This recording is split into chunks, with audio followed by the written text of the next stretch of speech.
ज्ञान गुण सागर, जय कपीस तिहुँ लोक उजागर। यमलोक पहुंचकर मृत्यु की देवी से मृत्यु बाण प्राप्त कर रावण अब ग्रहों की दिशा बदलने की ठान लेता है। वहीं दूसरी ओर रावण के निर्णय से चिंतित जब समस्त देव महादेव के पास पहुंचते हैं तो महादेव एकमात्र उपाय के रूप में उन वरदानों की ओर संकेत करते हैं जो अब देवियों से हनुमान को मिलने वाले हैं। अब आगे।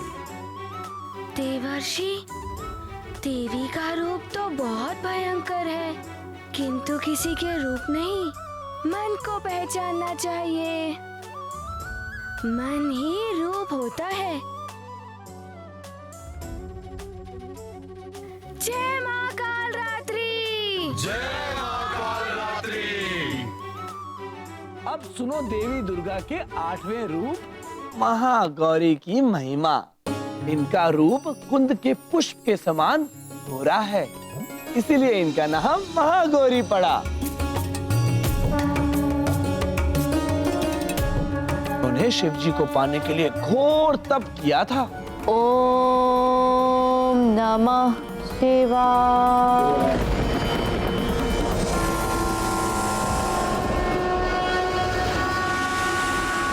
नेत्र खोलिए। ओम नमः शिवाय, ओम नमः शिवाय, ओम नमः शिवाय। देवी, आपने मुझे पति के रूप में पाने के लिए कठोर तप किया है।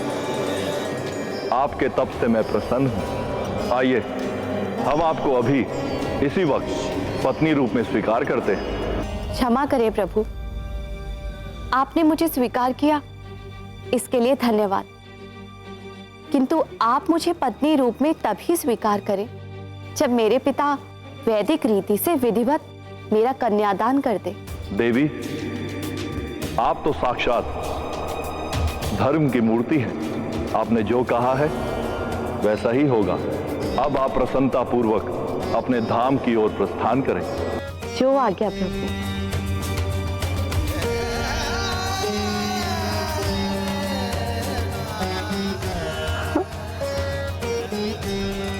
ये क्या? मेरे देह का रंग तो इतना परिवर्तित हो गया है कि कदाचित ही कोई मुझे पहचान पाए।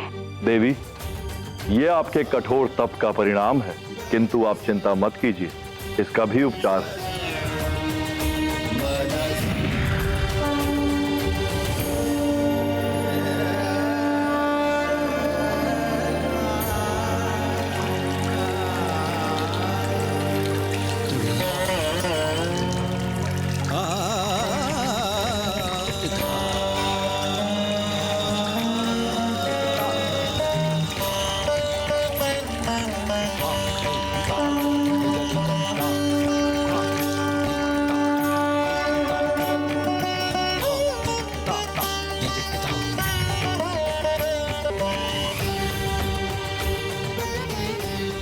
प्रभु, समस्त मल का हरण करने वाली गंगा की धार से मेरा क्लेश भी धुल गया है।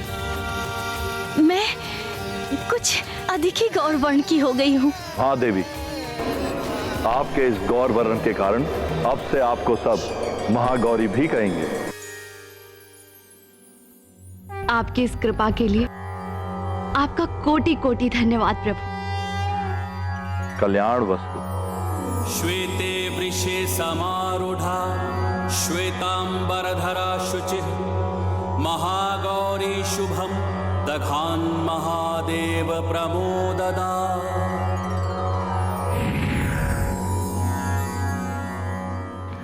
किंतु देवर्षि, आपने तो पहले बताया था कि जब देवी पार्वती जी की जब तपस्या पूर्ण हुई तब उन्हें आकाशवाणी से ज्ञात हुआ था कि शिवजी से उनका विवाह होगा। फिर अभी आप बता रहे हैं कि शिवजी प्रकट हुए, ये कैसे हो सकता है?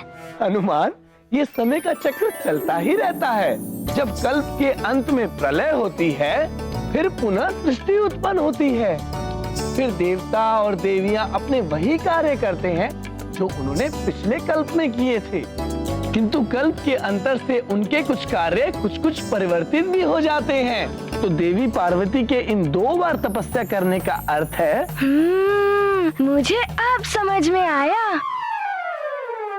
ये भी जाना कि यदि भावना सच्ची हो तो उसे प्रयत्न कर पूरा किया जा सकता है। देवर्षि, अब 9वीं देवी के बारे में शीघ्र बताइए। नारायण नारायण। 9वीं देवी है सिद्धिदात्री। ये सिद्धि प्रदान करने वाली देवी हैं। त्रिदेवों को भी जब इनसे सिद्धि की प्राप्ति हुई थी तभी वे सृष्टि का सृजन, पालन और संहार करने में सक्षम हुए। हे देवी सिद्धिदात्री, आपकी कृपा के बिना सृजन और संहार दोनों असंभव है। मुझे वो सिद्धि दीजिए जिसके स्मरण मात्र से सृष्टि में तथा जो संहार में भी सहायक हो। हे त्रिदेवों, सृष्टि का जन्म, संचालन और संहार आप तीनों के ही अधीन हैं। अतः हम आपको आपके इच्छानुसार ही सिद्धि प्रदान करते हैं। सिद्ध गंधर्व यक्षाध्यैर सुरैरमरैरपि सेव्यमाना सदा भूयात् सिद्धिदा सिद्धिदायनी।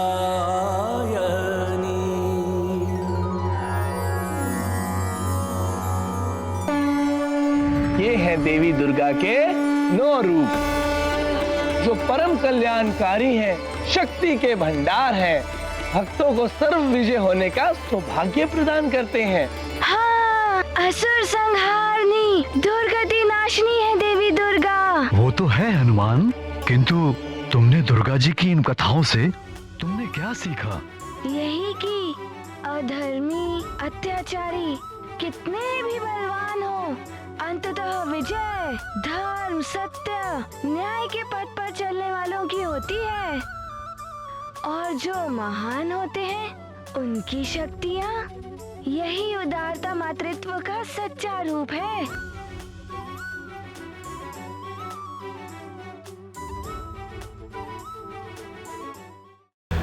पिताश्री, मैं भी देवी जी की पूजा करूँगा। नारायण नारायण। उत्तम, अति उत्तम हनुमान।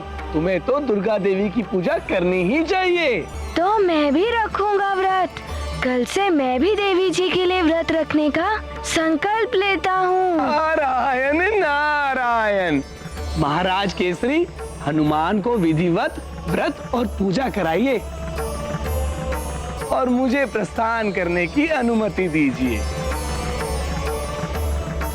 अवश्य देवर्षि, आपका कोटि कोटि धन्यवाद। प्रणाम। नारायण नारायण। प्रणाम देवर्षि। कीर्तिमान भव। नारायण नारायण। देवर्षि ने ये क्या करने को कह दिया हनुमान को, किंतु हनुमान की पूजा मैं सफल नहीं होने दूंगी।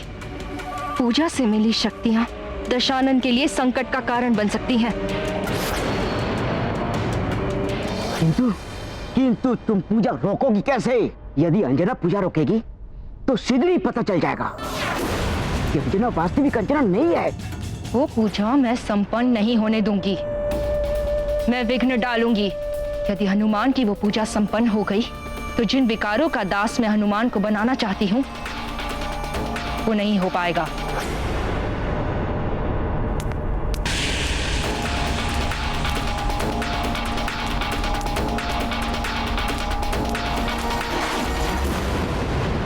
अंजना, अंजना, तुमने मंदिर से आने में विलंब कर दिया। अभी अभी देवर्षि नारद जी गए हैं। क्या देवर्षि नारद आए थे? मैं तो वंचित रह गई उनके दर्शन से। अच्छा सुनो, नवदेवी की पूजा आरंभ करानी है। हनुमान नवदुर्गा व्रत रखने वाला है।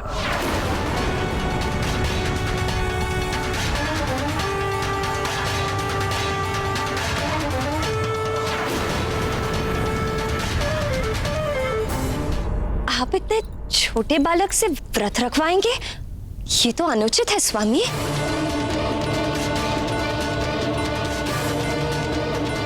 किंतु माँ, मैं पूरे राज्य की भलाई के लिए ये व्रत रख रहा हूँ। और अब मैं छोटा नहीं, बड़ा हो गया हूँ। नहीं हनुमान, तुम व्रत नहीं रखोगे। रखने दो ना, संकल्प कर चुका है, कल से इसे व्रत आरंभ करना होगा। ये ठीक कह रहे हैं। व्रत आदि भी संस्कार ही हैं, जो बाल्यावस्था से ही शुरू हो जाने चाहिए। रखने दो ना हनुमान को व्रत। किंतु माँ, हनुमान से नहीं सधेगा व्रत। माँ, आप चिंता मत करिए, मैं पूर्ण विधि विधान से व्रत और पूजा करूँगा।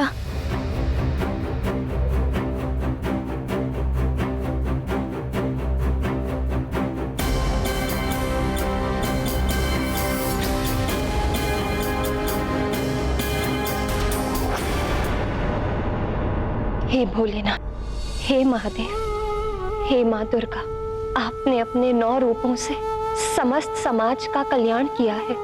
मेरे पुत्र हनुमान का भी कल्याण कीजिए माँ, उसका ध्यान रखिए और मेरे पति को मेरा विक्षोभ सहने की शक्ति प्रदान कीजिए। या देवी सर्वभूतेषु शक्ति रूपेण समस्थिता, नमस्तस्यै नमस्तस्यै नमस्तस्यै नमो नमः।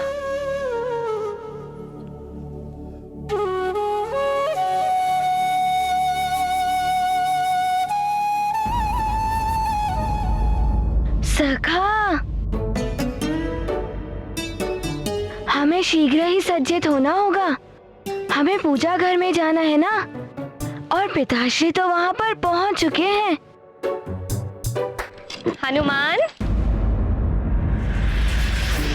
अरे आज तो तुम बहुत ही सुंदर लग रहे हो। अच्छा ये देखो, मैं अपने पुत्र के लिए क्या लाई हूँ।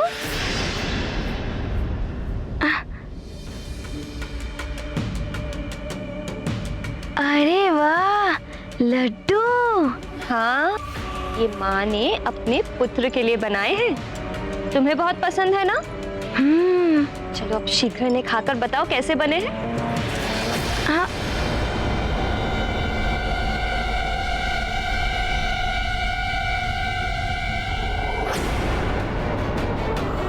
कल से मैं भी देवी जी के लिए व्रत रखने का संकल्प लेता हूँ। महाराज केसरी, हनुमान को विधिवत व्रत और पूजा कराइए। माँ, मैं इन्हें नहीं खा सकता, मुझे व्रत रखना है ना। हाँ, किंतु बालकों के लिए सब क्षम्य है। खाकर भी व्रत रख सकते हैं बालक। लो खाओ। अच्छा तो ठीक है, मैं खा ही लेता हूँ। ये क्या कर रहे हो?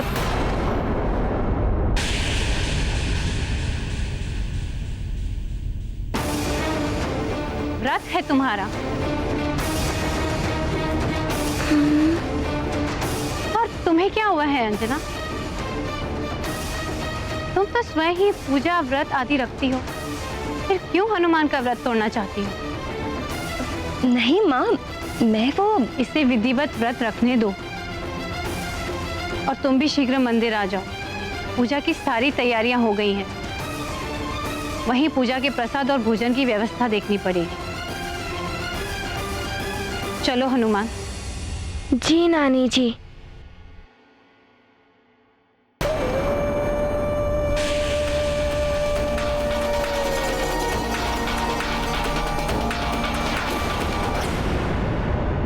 बल बला बल बल, बल बला बल बल। अब क्या करोगी माजरिका? तुम्हारा तो ये प्रयास भी असफल हो गया। बल बला बल बल। कोई बात नहीं, और कई अवसर आएंगे पूजा में विघ्न डालने के।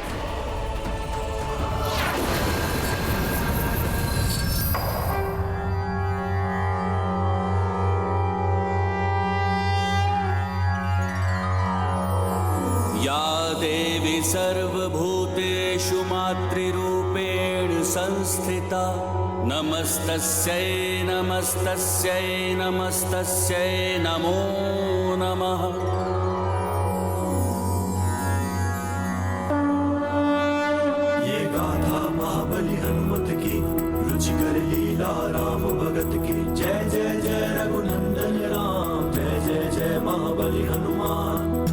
नव दुर्गा की आराधना, हनुमत करते प्रार्थना।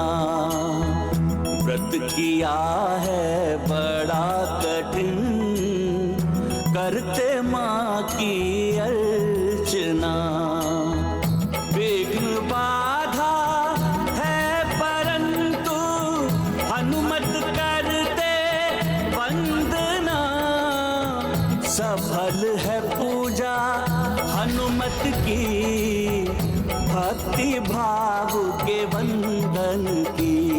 ये गाथा महाबली हनुमत की, रुचिकर लीला राम भगत की। जय जय जय रघुनंदन राम, जय जय जय महाबली हनुमान। जय जय जय रघुनंदन राम, जय जय जय महाबली हनुमान।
ये व्रत की खीर, इसमें अपना झूठा जल मिला देती हूँ।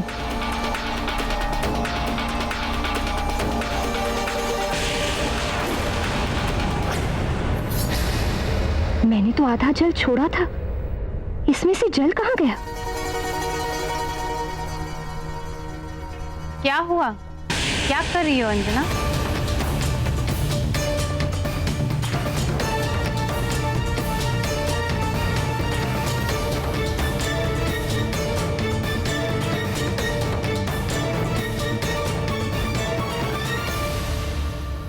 कुछ नहीं माँ, मैं तो बस ये यहाँ पे खीर। ओहो, तुम जाओ, मैं देखती हूँ, तुम जाओ।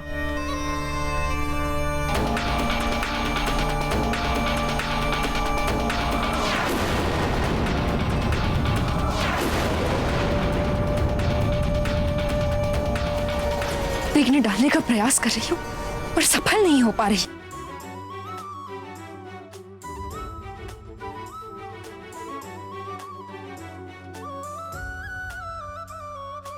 युवराज हनुमान की जय! युवराज हनुमान की जय! युवराज हनुमान की जय!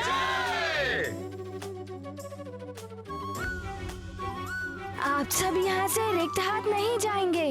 आपको जो चाहिए वो आप मांगे, मैं आपको दूंगा। यदि आपकी कोई विशेष इच्छा है तो बताइए, मैं हर स्थिति में आपकी इच्छा पूर्ण करूंगा। ये आपके युवराज का आपको वचन है।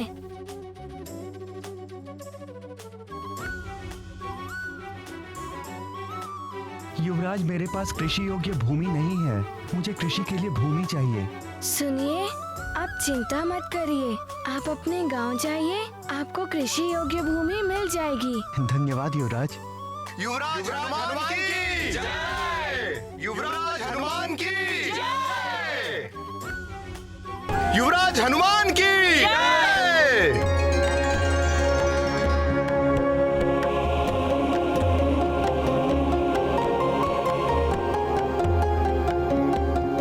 माँ जी, आपके लिए ये। हनुमान, तुम मुझे दान नहीं दे पाओगे। जो तुम दान कर रहे हो उसमें तुम्हारा क्या है? सब तुम्हारे पिता का है।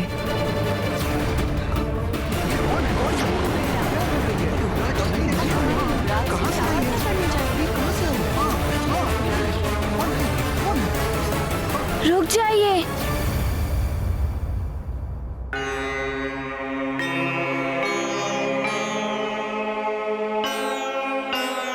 आप बताइए आपको क्या चाहिए?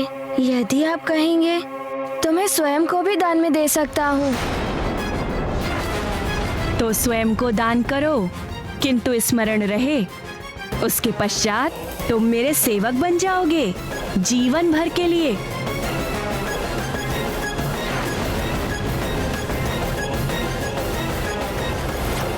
ये क्या कह रही है आप माँ जी? पिताश्री, इन्हें जो चाहिए हमें देना ही होगा, अन्यथा पूजा अधूरी रह जाएगी। हनुमान? माँ जी, मैं स्वयं को दान में देने के लिए प्रस्तुत हूँ। आप जो कहेंगी मैं करूँगा। नहीं हनुमान, ऐसा मत करो। नानी, मुझे इनकी इच्छा पूर्ण करनी ही होगी। माँ जी, आप बताइए मुझे क्या करना है? मुझे वचन देना होगा तुम्हें कि तुम्हें माता पिता का त्याग करना होगा, फिर तुम सुमेरु लौटकर नहीं आ सकोगे। सदैव हमारी सेवा के लिए तत्पर रहना होगा।